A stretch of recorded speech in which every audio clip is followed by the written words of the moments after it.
let's learn a little bit about sequences and series. So what's a sequence? Well, a sequence is just a bunch of numbers in some order. You know, the most typical sequence is 1, 2, 3, 4. You get the point.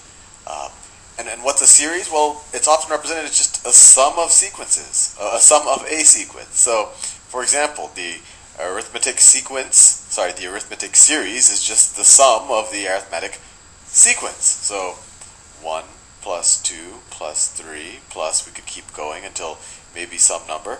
This is called the arithmetic series. Arithmetic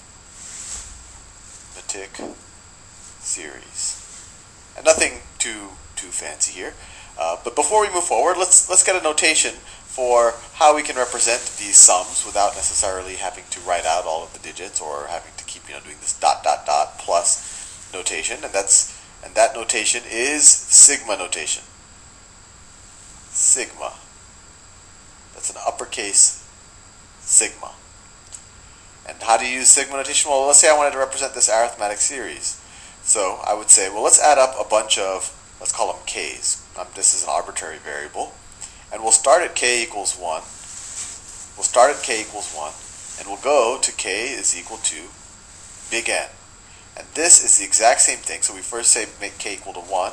And then we add it to k is equal to 2 plus 3. And we go all the way until n minus 1 and then plus n. So this is the sigma notation for the arithmetic series.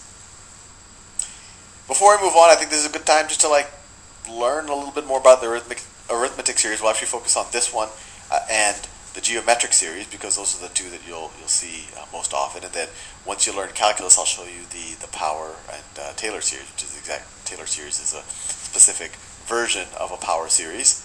But let's play around with this I keep wanting to say arithmetic, but arithmetic either way, series.